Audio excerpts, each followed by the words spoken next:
where are your emotions? How proud are you of what you've seen from your team, from your club today? Yeah, because we won, right?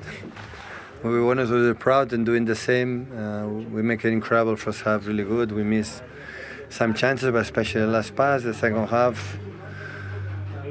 Omar and Erling didn't help us to keep that ball, that they make push Liverpool more, more marking and more aggressive, and they have the momentum. And after it was Solai again making copy-paste goal like against Arsenal. What a strike! What a shoot! What a player! And at the end, being lead for our captain, for his, I would say, character, personality, and don't give up. And with Ruben again, back, we follow him, and at the end, we could come back. 10 shots in the first half, which is the most by a visiting team since they began keeping records, I think, in the early 2000s. So what was the key to that first half performance? Just how good was that? We play good, but we don't produce what maybe we should do it for the last pass, a little bit too hectic, I would say, to in a rush, have to be a little bit more composed, but that's the quality of the players that we have. We have another type of quality. But defensively, always we were so brilliant. I know the pace with Etiquette, with Mo, with of course Gapco, with the Virs between the lines, always not easy to control. But the second half we expect that. Bernardo and Rodri were less involved, and these long balls, I'm not saying to win one, but if you lose all of them, you suffer. How concerned were you second half, having played so well first half? Have been the season. It's strange. Maybe no strange. When it happens many times, you have a problem. So we are not consistent to be 90 minutes. Read a little bit more. But what I said is a team who try to grow, and being in that position many times this season is because still maybe we're not completely ready, but maybe in 1 month we'll be more ready because Ruben is back, John Stone is coming back step by step, and Jeremy and Xavi is coming back soon too. So when everybody has, this whole squad is a little bit better. It's the youngest Man City team you've had. Will they grow hugely from what they've just done? They have a bright future. The club has a bright future. Chiqui and Hugo alongside Ferran make a good sign, really good ones, and with the time when everyone will be settled, the team will continue to be there. What does it mean to you personally to win here? I know you won during the COVID year, but there's been some tough moments as well. I prefer to win with an incredible crowd like Liverpool, especially because I don't want COVID back again for to happen for all the humanity, I would say, but it's special. So it's an incredible tough place to come. So with Arne it's difficult, with Jurgen was difficult. So the quality of they have, the history this stadium has. Of course, this is nice. So we won once. It's the second time we won here. A few moments ago, we interviewed Bernardo and Erling Haaland, who said that their feeling was that had you lost today, that would have been the title gone. And I know beforehand you said 13, 14 games is an eternity, but did you feel similar? 1-0 down, 9 points, it'll be too much? Listen, in that moment I don't think it's 9 points is too much. Of course it will be massive because you see Arsenal, how strong they are in all competitions and many aspects.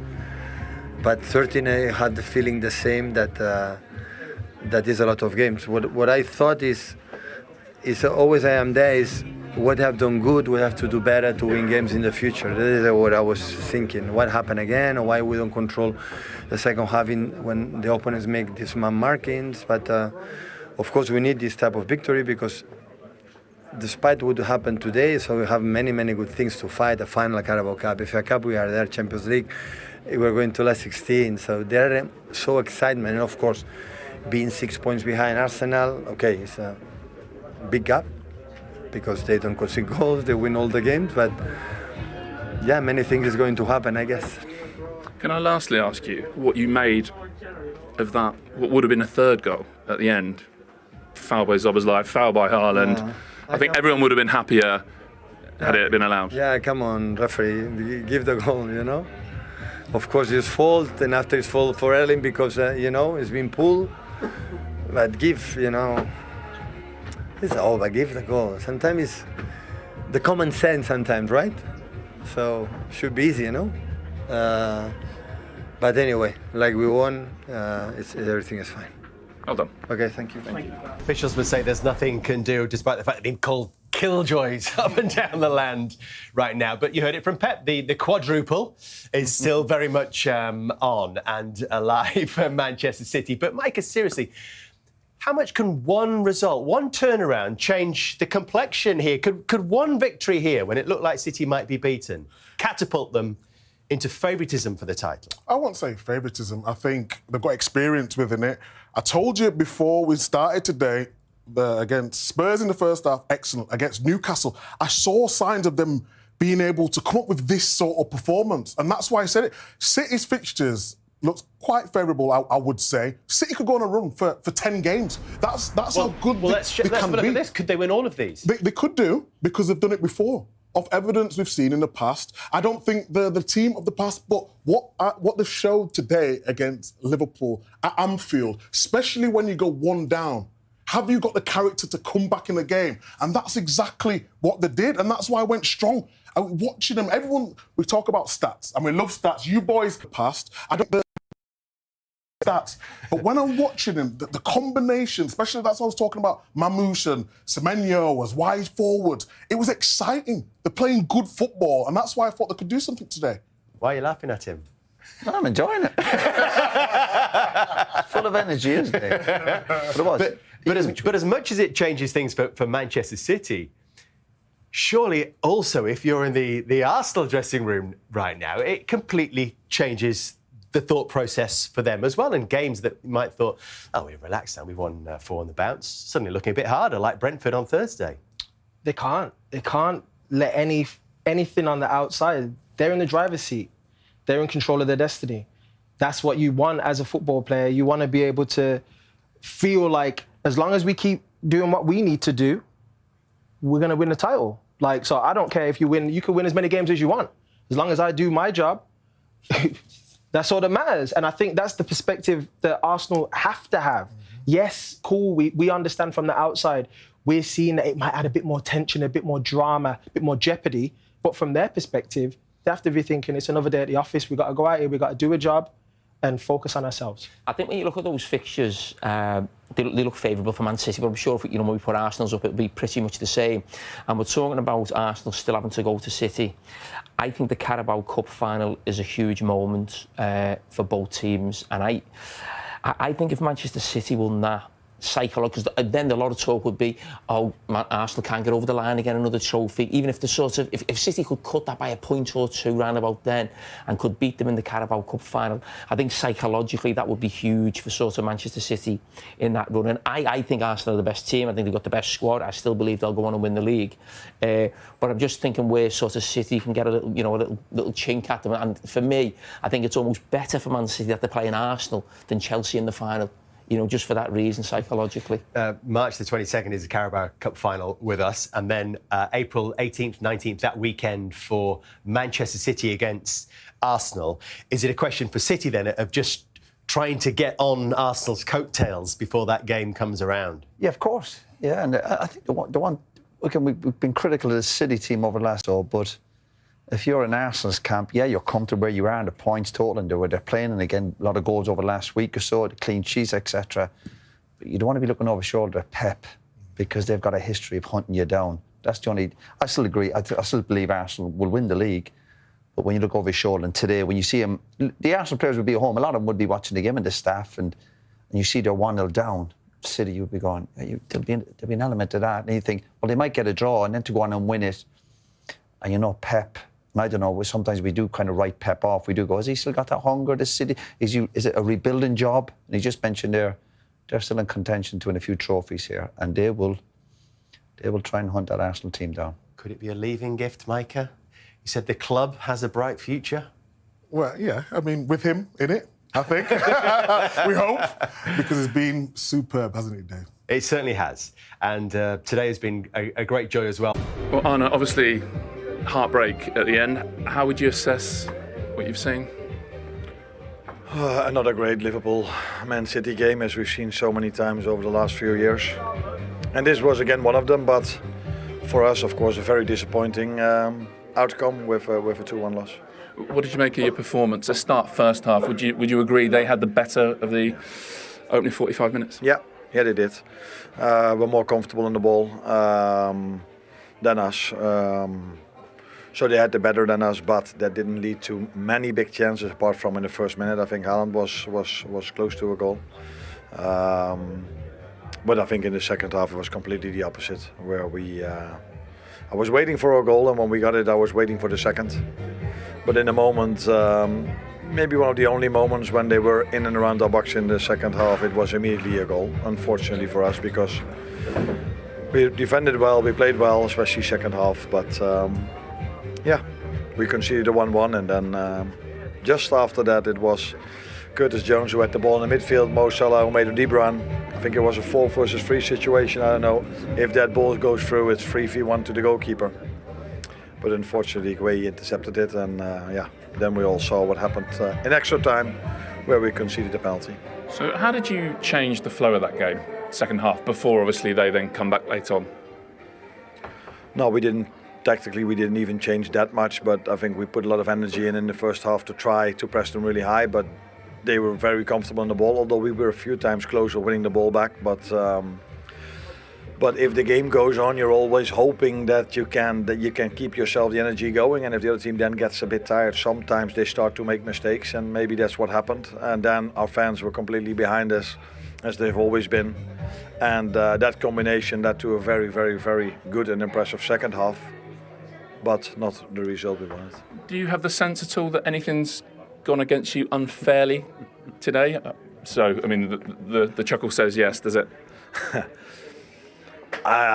We can talk about every incident, and everybody has an opinion about this, and that's the difficulty. There are never in football 100-0 decisions.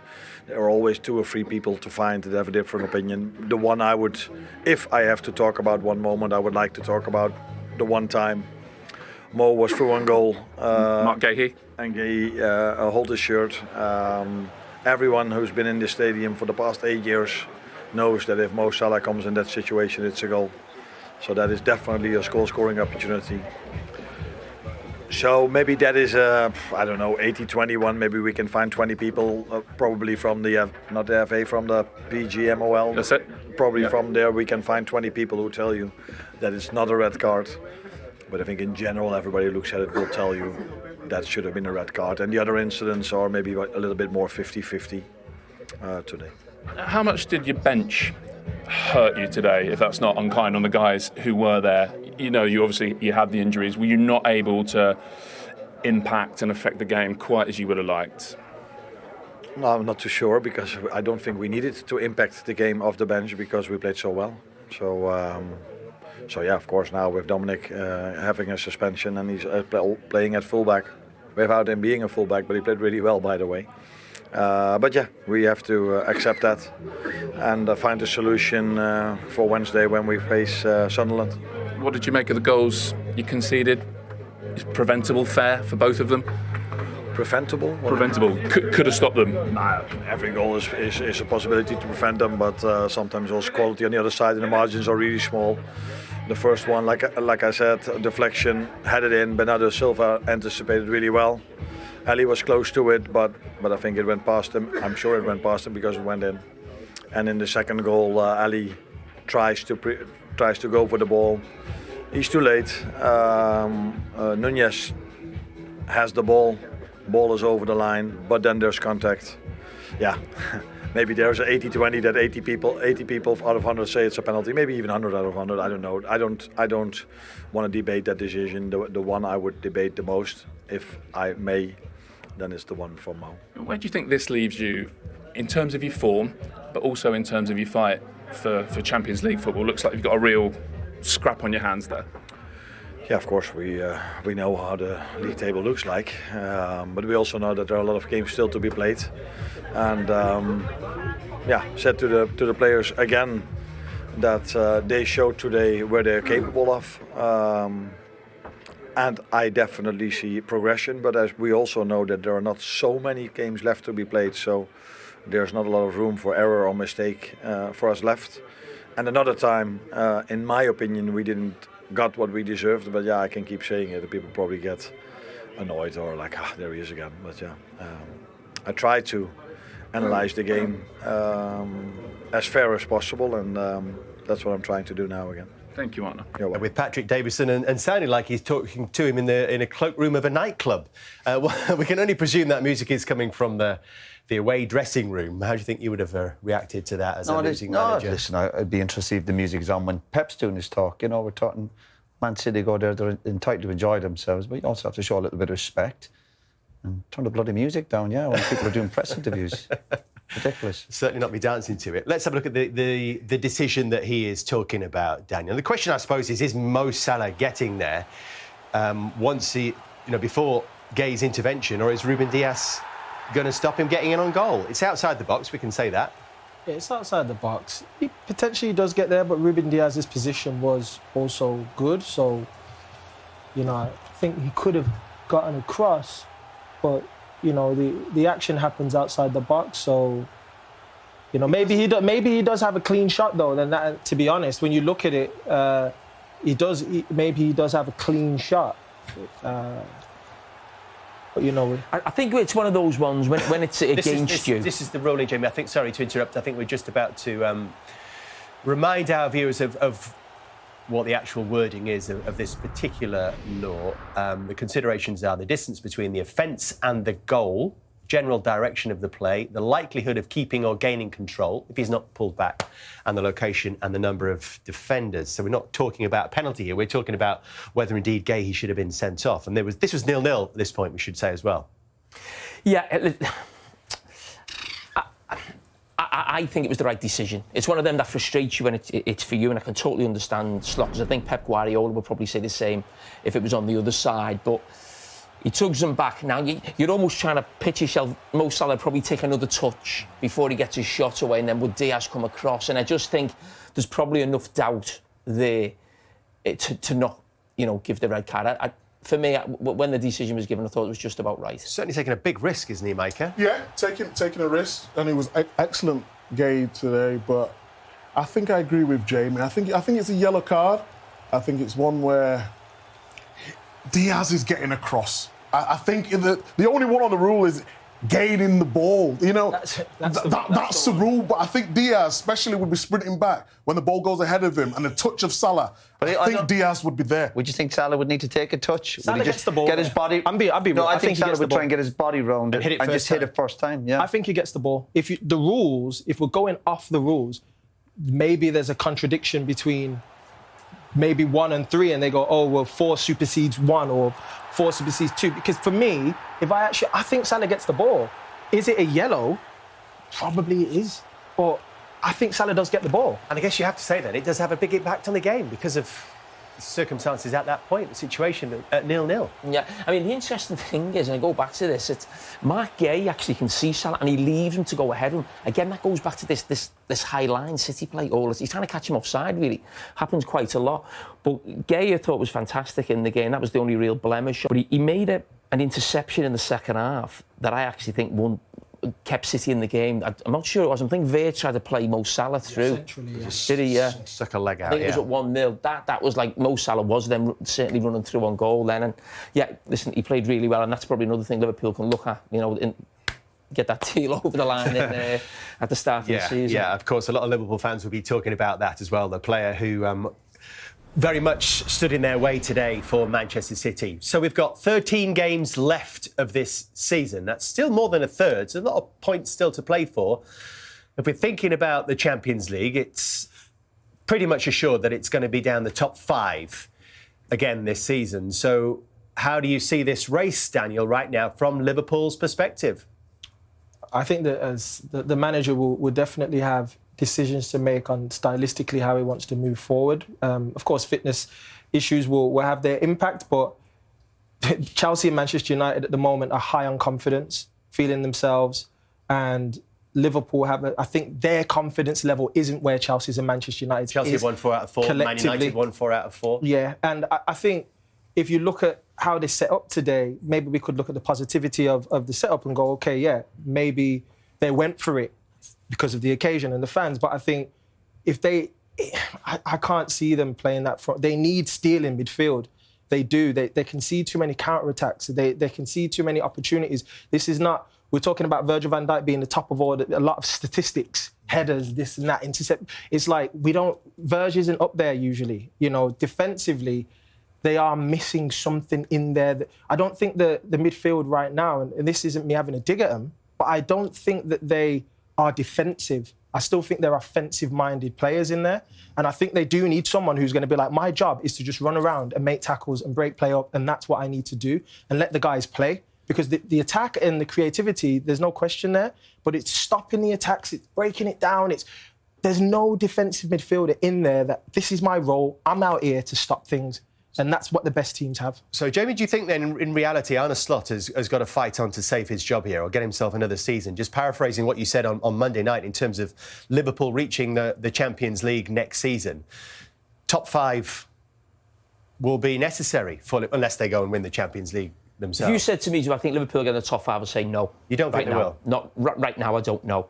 They'd have to have a huge upturn in form, and the ones above them, as Daniel's just said, are in great form. But that was my opinion of the situation, that I think it'd be difficult to defend the manager or for him maybe to stay in a job if you miss out on Champions League football, haven't won the title the season before. But it was really interesting. There was a round table discussion, I think, a few days ago, between Billy Hogan, the manager, and Richard Hughes, about basically with key journalists. No, it was. I think it was for Standard Charter. It was for the club, and it went out. And in some ways, I think, and it was. They spoke about the issue they'd had this season, the difficulties, transfer-wise, and the problems that they had. And I think most supporters have looked at that and almost seen that as almost a statement from the club to say, stop talking about the manager. He's our man. He's our man, and he's going to stay, which is absolutely fine. So it doesn't really matter what we say on that. So I think I see the manager staying almost no matter what. I mean, if Liverpool went out very early in the FA Cup and the Champions League, that might be a different, kettle of fish.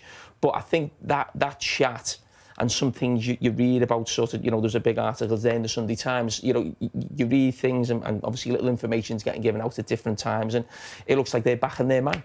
Don't you think, though, sorry, Dave, if Liverpool play like they did in the second half in terms of how aggressive they was, we saw the chances, I think the second for chances created, they must put them shots away. There's got to be moments where they're going to get over the line. It was sort of the contrast of two Liverpool. You mentioned Liverpool, how they was. In the first half, Man City dominated the ball. They were sat back, a little bit tensive in the way they did things. Second half, when they had a go at City, that's when Liverpool are at the best, especially here. And we shouldn't forget, Mike, that Alexander Isak is to come back at some point. We're not sure when. I think Liverpool get into the Champions League. I think the manager's still figuring out what he needs. But if the player did in the second half, I think they'll be fine. But the strength and depth's a problem, isn't it? Because obviously we're talking about United, for example, no other distractions. Liverpool have still cup competitions. And the manager said in his interview there when he didn't feel he had to make changes because the team were doing well, which they were. Yeah. But when he did look over his shoulder, if he did want to make changes, the options weren't great. And that would catch him out. I think Liverpool have won 5 league games since September. So we're almost sort of how's he going to fix, or what team's he going to pick, or what's he going to do? It's continually sort of asking questions. Sunderland unbeaten at home still. That's Wednesday night. And then the next 3 are against teams who are currently in the bottom 4. But do you see hazards there, Daniel? Because they're games that Liverpool are expected to win. Any game in the Premier League is going to be difficult. So we can't, all opposition have their tools and things of that nature. Liverpool don't have a problem creating the chances like we've talked about. It's about taking them. The players that they've got up front are top players. We're used to seeing Mo score 15, 25, 30 goals. He's on, I think, 4 Premier League goals right now, so he's not at the level that he's been at. Ekitike's come in, he's done what he's done. He's got his 10 goals. Gakpo, he's not been as consistent as he has in the past. Isak's out, and I think collectively, Wirtz is pitching in, but I wouldn't say he's a goal scorer. Like you're gonna rely on him to score goals consistently. So I think all in all, when you look at the attack, you got Rio on the bench, a young player, and a few other guys. They've got to step up. You know, these are top level players we're talking about. Guys that the chances that are being put on the plate for them, you would expect them to score them. Maybe it's collective confidence too. Yeah, the confidence would certainly come into it. When you mentioned earlier, Jamie, about the late goals they're conceding, that'd be a reflection of the squad. Because we know a lot of games are won and lost in the last 10, 15 minutes, particularly in the Premiership, where it's physically hard and mentally tiring. And if you haven't got them options to come off the bench, that quality, when you compare, for example, Liverpool's bench at the moment to Man City's or Arsenal's, they're way behind. And that will reflect on the late goals and the option the manager wants coming on late in the game. We'll just leave that there a second, that graphic, Jamie. This is what you were talking about before. The joint most in Premier League history, winning goals conceded 90-plus minutes or later. And a lot of those other teams, I'm guessing, would have dropped out of the league. Yeah, I mean, in those seasons. I mean, that's awful. And Roy's right, a lot of that is to do with the makeup of the squad and the strength on the bench. One who's not a Liverpool supporter watching this, I'll be probably screaming at the TV thinking, you spent 450 million in the summer, and they've got a point. How Liverpool have got themselves in a situation where you look at the squad, and people talk about injuries Liverpool have got. Not loads of injuries. Even when at the start of the season, when, you know, everyone's fit, you still got a couple of kids on the bench. The squad was never strong enough. I mean, as I said, you look at those sort of other teams, they're probably teams who got relegated. And Roy's right, games are won in the last sort of 10 or 15 minutes. But the amount of times, and it was a little bit different today, Liverpool have actually got an equaliser in those games. You think, go on and win the game. Bournemouth was a perfect example. And go 2-2, you go on and win the game. That's, you know, every top team does that. The great teams who win titles do that. Liverpool did that last season. You don't think they'll lose the game from that position. That's a shocking statistic. They have Liverpool had taken the lead in a second half, which they'd grown into the game after City had the best of the first half, and then Szoboszlai's stunning free kick. You wondered if that might be taking Liverpool on the path to victory. First of all, we're going to have a look at the foul that led to the free kick, which is 30-plus yards out. Let's have a look at this. City weren't happy with this at the time. Is there much in that? Soft. He just catches in there, yeah. There's a little bit of contact, yeah. And we know players obviously are quick to go down. So maybe slightly fortunate to get the free kick. And then keep your eye here on Donnarumma. You can see him signalling 2 in the wall. Yeah. We know that what Szoboszlai is capable of. Is it because he wants to see? Yeah. Bernardo Silva tries to get involved in the wall. Yeah, but I don't see the harm in putting another 1 or 2 in. Obviously, I'm no goalkeeper expert, but he's a world-class goalkeeper. He thinks, yeah, I can see it. But Liverpool are still blocking him from seeing it, the Liverpool players. I think by the run-up, it doesn't look like he has the capability to do what he's done. I don't know. I think the shape of body screams he's going the other way. Put his foot through it and gone across the ball. I think the technique you have to have in your to actually execute that is more for me. Yes, you could argue the wall, but 30-plus yards out, hitting across the ball. So what technique did you thought he was going to go with? The way the angle he's at, you couldn't fathom that he'd do what he's done here. He's ran straight onto it. He's gone across it, and the keeper, I think, is surprised. But I think he's got that in his locker, Daniel. I think he's got that in his locker. Look, I think he knows exactly what he's doing. No, I know what he's doing. I know he knows what he's doing. But you think from the goalkeeper point of view, to execute the ball, to execute the shot. You look at the foot, how he's connected with it. He's gone across it and almost dipped it a little bit. Like, I just give him credit for the technique. For me, the wall, yes, you could say that, but to execute that. But I think with the wall, why not just have an extra 1 or 2 anyway? Because you know he's going to shoot. It's not as if there's 2 on it. They might try and do something. You know he's going to shoot. He's obviously got previous a few months ago a great goal against Arsenal, and I know it was a different type of free kick over the wall. But he's got that in his locker. Why just not get an extra 1 in there? I'm sure on the back of the Arsenal one, there was actually talk on the back of that saying, why did Ryan need a wall? In some ways, so I'm not saying Roy's wrong on that one, because you think you put a decent size in there. But sometimes there's talk of, why does a keeper need a wall? But then this is a perfect example why keepers have walls, because of situations like that. You think, how's he going to score from there? But if you give someone almost not a free shot, but he's not in the wall's not really doing anything, is it? Yeah, but if you look at the height in which it goes, it would hit someone there, because it doesn't start rising till a little bit later, doesn't it? But I understand what you're saying there, Cara. It gives him the option, doesn't it? It just gives him the option. you've got to go with 3 or 4 in the wall there, definitely. 30+ yards out, though, that's the thing. But he can hit them. How many times have we seen him do that? We know that. 3 this season. But you know what? You know what? There's only 2 there. I think that encourages him. That's as if like, oh, you don't think I can do it? Yeah. I think if there's 3 or 4, you go, oh right, obviously he's maybe got to try and get over the wall like he did against Arsenal. But I think you're betting against him. And I bet he's up and going, I fancy getting it. I fancy getting that whip on it. I think his technique, he knew exactly what he was doing, and he's got it. He's got previous. I think there were a lot of people in this stadium who thought one might be enough for Liverpool here this afternoon, particularly given City's poor second-half record this season so far. But Gary was saying that certain players, Bernardo Silva, Haaland, needed to do more. There they were, Micah. Haaland didn't win enough headers in the game, but Studge, you want to talk about his movement here, the way he just drops off and then the delicate touch. The movement was great, and I think during the game, Van Dijk won a lot of headers against him and bullied him a little bit. And I think for the first time, or one of the first times in the game, he's not on Van Dijk's side, and I'm not suggesting it's Konaté's fault. It's not. He's won a header. The reaction from Bernardo Silva to then act almost like a centre forward. Look at the timing of that run. It's almost big man, little man-esque. Yeah. As you 2 forwards and you're expecting your teammate to win the header, kind of from the defensive point of view. I just think there's a deflection on this cross that almost, it makes it difficult for the defender.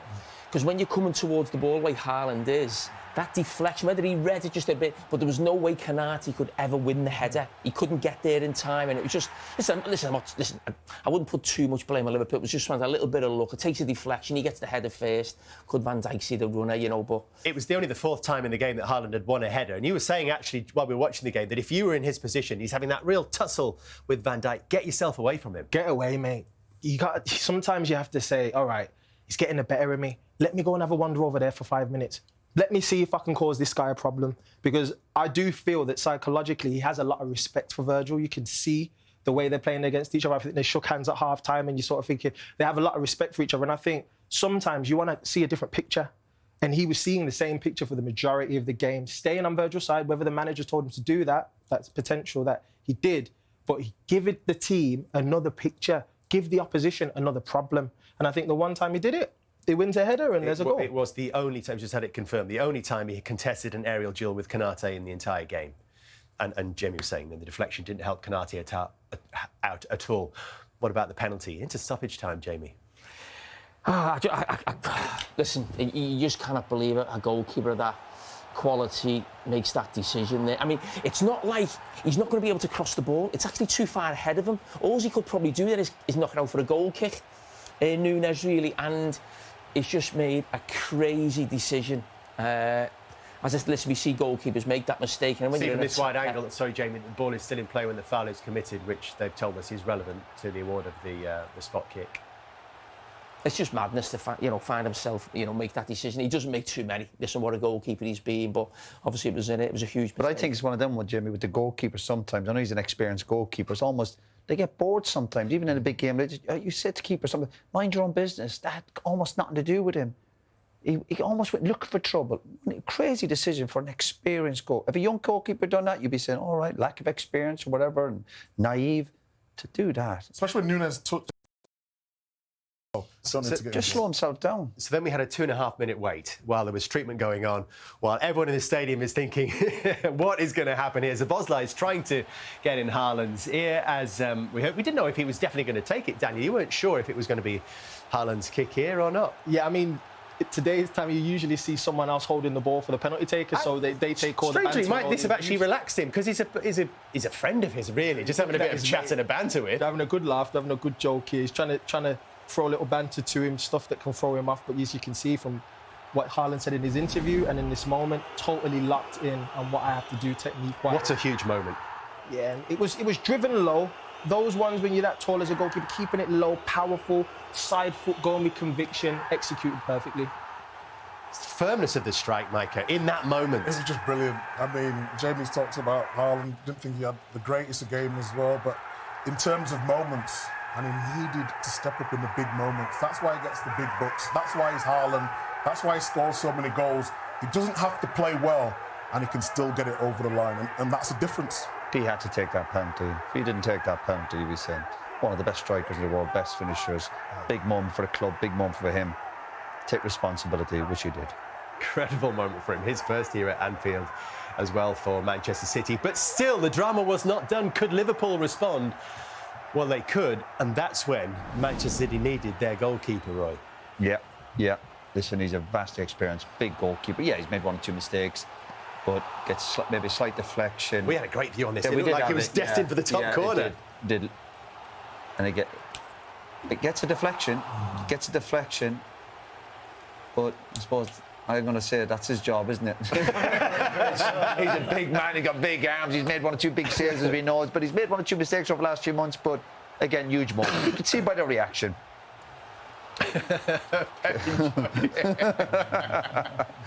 Yeah. Great shot. Let's see. It's worth seeing again because it might well be a pivotal race when we get to the end of a pivotal moment, Jamie, when we get to the end of the season. Well, listen, at the start of the season, I didn't think there was any way Manchester City could win the league because of the goalkeeping situation. No one wins a Premier League without an absolutely great goalkeeper. And there's no doubt, listen, he's a Champions League winner, what he's done in his career with Italy, winning the Euros. You know, they've got a goalkeeper you can win the league with. Before they signed him, there was no way City could win the league without signing someone of that calibre.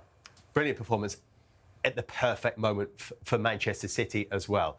But we still weren't done with the drama because then Manchester City are going on the break because Alisson has decided he's going to maybe score the equalising goal, having conceded the penalty. So there he is, the man in green. Cherky for him, he thinks he might have scored here. But watch the tussle between Haaland and Szoboszlai. This is amazing, wasn't it? So the officials are saying they have no choice on this. You see the foul from Szoboszlai on Haaland outside the box, but then Haaland returns the favour by pulling back Szoboszlai, which cancels out the advantage. So they say they have no choice but to go back to the first infringement, which is Szoboszlai here on Haaland, going through to score. And that is denial of a goal-scoring opportunity. And it's just such a shame, isn't it? Because it was a moment that nobody really wanted. No, but I think, you know, referees get a lot of stake in VAR, but they've applied the law. So what they're supposed to do, we want to see another goal from Cherky, of course we do. But he's tugged him, so it is the right decision, no matter where you look at it. I mean, we want to see Cherky get that goal. I actually think Cherky could hold on a little bit more and then pass to Haaland. I think that was the initial problem. But then, you know, Szoboszlai, is it going to be 3 games? Did you have that I think normally our information is it's 1. Denial of a goal-scoring opportunity is normally 1. So that is our information right now. So that would be the Sunderland game that Jamie was talking about midweek. It was great. It just added to the drama at the end of it, and obviously had no effect on the result. If I'm Cherky, I'm fuming. But listen, I go back to it. It's a stupid decision by Szoboszlai. For me, you just let it carry on and the goal goes in, and everyone. I don't think anyone's complaining, but it's absolutely daft from him because he's got time to think as well. He's running back. But does the goalkeeper have to be up there, James? This is what Haaland thought at full time as well. Why did Cherky not pass him? Come on, run after him. Run after him. Film him. Got booed all the time. Go film him. Come on, he's there. Why did not Cherky pass to me? Well, there you go. Mike is right, isn't it? He had a quiet game because of the impact of the battle he was having with Virgil van Dijk, but he comes up with a key assist and the winning goal. Big game, and as we know, the top players certainly, it's just about moments. Sometimes you got a goal and an assist, and they'd be satisfied because that obviously affected the game and the result and the goals involved. And I'd have Haaland's had tough times here, and he's had tough times against Van Dijk, but he stuck at it and produced magic at the end. That's all you can ask for. Let's get some Liverpool reaction now. We can hear from Virgil van Dijk with Patrick Davison. Well, Virgil, obviously tough to take at the end there. How did you see it across the 90 minutes? First half, I think they were much more comfortable on the ball. We obviously trying to be more direct, try to put the problem on their half. Because obviously we knew that they were they will go sort of with a press that they look to get it to our right side and go from there. And I think we weren't good enough in the first half. Second half, I think we were much better, much more dominance on the ball as well at times. And obviously score a worldie of a free kick. And I think then obviously they will come out, press more, than they even do and score an equaliser. And I think between the equaliser and the penalty moment, I think both teams trying to, in my opinion right now, by the way, maybe others have a different opinion, but try to go for the winner. And the penalty moment decides the game. And yeah, that's the feeling I'm having. So second half, I mean, particularly after you go in front, did you feel in more or less complete control? You're never in complete control against City, and especially when City is 1-0 down, they will come and pressure even more. They get subs on, they make more runs. If you see how they play, obviously they play with sort of a 4-4-2 with a diamond on the middle, so you have to communicate well. When Semenyo is coming in the middle, you know, if Milos has to follow, or midfield has to take him, so it's like you're never comfortable, and you always have to be on your toes, I think. Like I said, my feeling at the moment, and maybe I'm wrong, is that after the equaliser, we were both trying everything to try and score the winner. There was obviously a lot of situations and decisions that happened today that obviously decide eventually the game as well. So you're talking about refereeing decisions there? No, obviously, like just in general, I think moments in the game. So, yeah. So that's what I mean. So no complaints, particularly. There are, as there seems to be pretty much every game, big decisions in the match. Guéhi pulling back, Salah. Perhaps you could see a different decision. What would have been the third goal would be another one. The penalty would be another. Yeah, obviously we have no influence on that. I think the penalty with Nunes, I think, he could have given it it went so fast.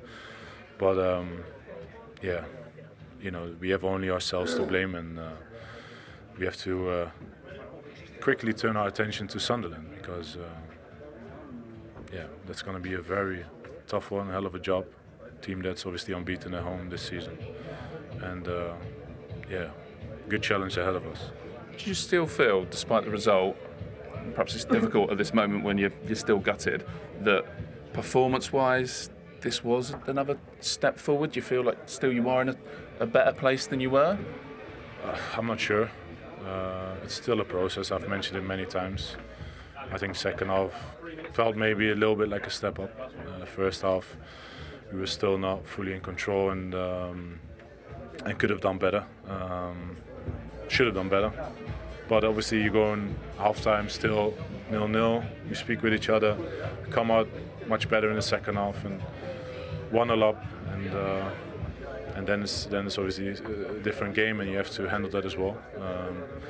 And like I said, unfortunately today the penalty moment was the deciding moment, and that's the reality. Thank you. You're welcome. Jamie, what do you think? Did Liverpool's performance deserve more today? I think Man City were by far the better team first half. I think Liverpool had a spell in the second half, I think for probably 20-25 minutes where they looked like they had Man City on the rack. I don't think Liverpool deserved to win. Maybe you could argue a draw would have been maybe a fair result.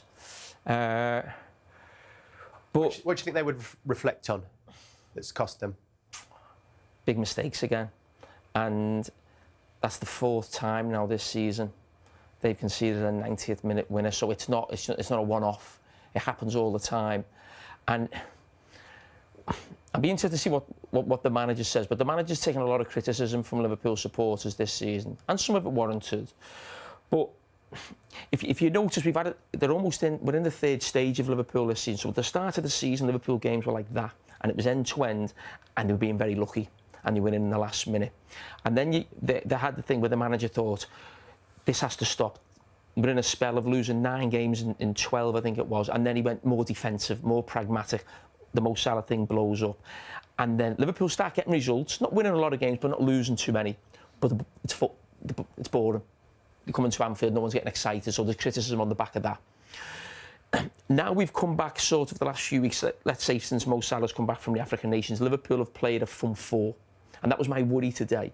Now, that was a great game. If you're at home as a neutral, you've thought, what a game that was. But you say the same against Newcastle. You say the same against Bournemouth away. Great for the neutral. Lost 2 out of 3. So the manager's going to have a decision to make again. And I'm not just talking about Mo Salah, but I'm talking about a front four. I thought today the way to go probably would have been putting I'm not just saying this after the event, I said this before the game, but maybe putting Vert to the left, maybe playing Curtis Jones. I think if Liverpool continue the way they are, with a front four and games end to end, I just don't see how they can make the Champions League positions at all. But no matter what he does, the makeup of this squad, the balance of the team and the squad is not right. So it never looks stable. They never look in control. Even if the game's exciting, you never feel in control. Even when the games are slow and pragmatic, it never feels like you're fully in control as well. So, yeah, I think there's a long road ahead for Liverpool to make the Champions League positions. As Jamie says, Daniel, there was a period in that second half where Manchester City were very much on the back foot. Is there an argument that actually that maybe perhaps Arne Slot might make that if one or two of these chances go for Ekitike or Florian Wirtz, then it might have been a very different story? I think the problem for Liverpool is not creating chances, it's scoring the chances they create and conceding chances from the opposition. You know, for a player of these guys' qualities, there's a lot of top players out here, guys who we know what they're capable of. You know, these are the chances a guy full of confidence, Ekitike, you'd expect him to at least target there. But I think all in all, they'll be very disappointed. You know, Jamie made it a great point about there being a front four, and you could argue that, as you say, if these chances go in, it's a very, very different game, and we talk about the positives of it all, but I think it's okay if you're going to be attacking, but then outscore the opposition, and that's, I know it's a simple thing to say, but that's one of the things that you have to do. If you're going to go more attacking, ensure that you're taking your opportunities, and these images show you a team that it seems as if sometimes they're incredible in front of goal, very decisive, brilliant, and other games they're but there are showing big things chances, like this. aren't there? When you look, there are big chances They they're are. creating. And that'd have been a madness from the goalkeeper at the end. Obviously, 8 league losses so far this season is not good enough. But when your goalkeeper comes out and there's a bit of madness like that towards the end, that doesn't help. And last year, Liverpool won a lot of games by the odd goal, wasn't it? So maybe last year, I'm not taking away from winning the title last year. They weren't as good as we all thought. And now at this moment in time, you got senior players making big mistakes. Obviously, it's going to cost you. That tells a little bit of a story, doesn't it? Second for shots per game, 16th for shot conversion. But I think you, if I'm right, Roy, you were saying at half-time that this is the approach that you wanted to see I didn't mind seeing from this, Liverpool, just a from- little bit end-to-end. Yeah, just from the game today, from what I saw today, because City obviously had an attack in front three, and there's still signs you'd never be writing City off for Pep. But is it the right approach if it doesn't bring you results? No, obviously not. Obviously, you'll have to tweak it. James made the point here where if Liverpool are in this week in, week out, you're going, oh, hold on a second. But when Liverpool are the champions, and I've been critical of them, and Man City come to town, and Man City are a bit off it, particularly away from home, you're thinking, kind of get your best players on the pitch. And if Liverpool were clinical today, they would have won the game. So we know football's fine margins. They had chances, and then a bit of madness at the end. So from my attitude looking at Liverpool today, I'm thinking, yeah, you're a big club. You had a go at them. You went, it's like two heavyweights having a go at each other. And they came off the wrong end of it. But overall, you can't be doing that week in, week out, because obviously you're going to come unstuck. But they did create loads of chances, and they weren't clinical enough. As Jamie says, it made for sensational entertainment for the neutral.